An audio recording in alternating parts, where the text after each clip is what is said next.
We took the van on the boat from Stockholm across the Baltic Sea to Åland, passing through the archipelago on the way of the 2.5 hour journey. We arrived in Mariehamn, the capital, and our first step was to drive the entire south to north length of the island to Havsvidden in Geta, where our Airbnb is located. The scenery was incredibly beautiful, spanning from forested islands and rivers, golden fields and meadows, to the local transport, and even some of the locals themselves.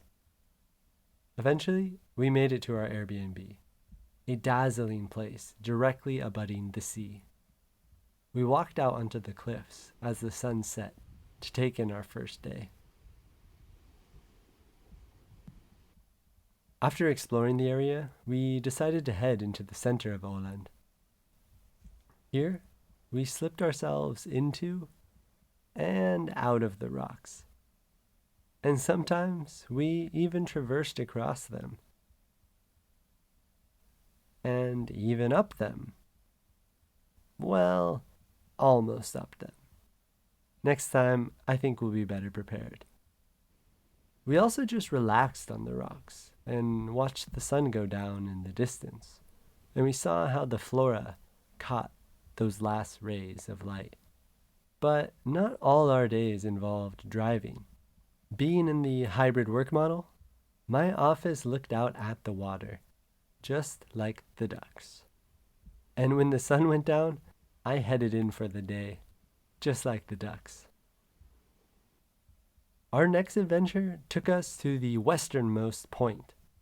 Along the way, we spotted a pair of cranes, a duck, and some ducklings,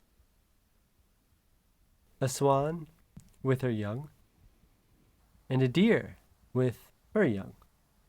And as the waves washed upon the sandy shore, we saw a beautiful sun streak across the sky, with layers of clouds slowly changing their colors from white to gold to violet. And in the dusk, we found our way home too.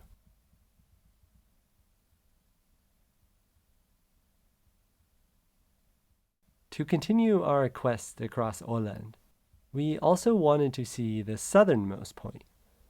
The drive down was filled with the typical islands, trees, and water, boats, and of course, also some birds.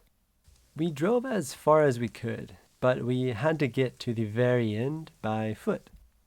The forest began to get lusher and greener, darker, and then all at once it opened up and there it was, the south end of the island.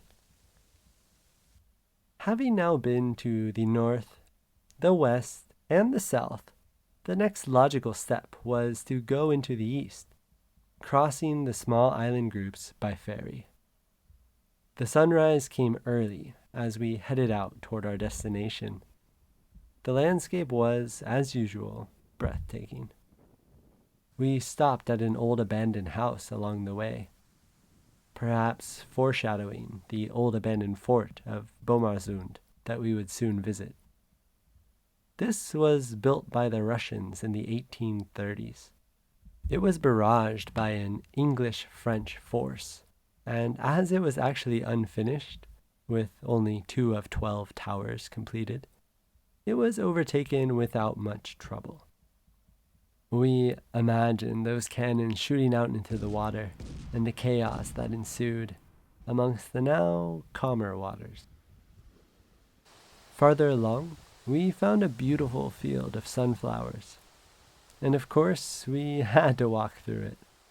I have to admit, it did look pretty magical.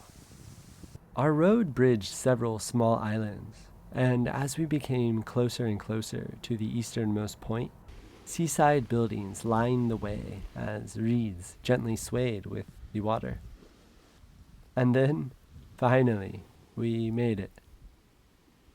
Amongst the wind, amongst the rocks, we were able to walk out to the point, standing, looking out, having seen all 4 corners of Åland.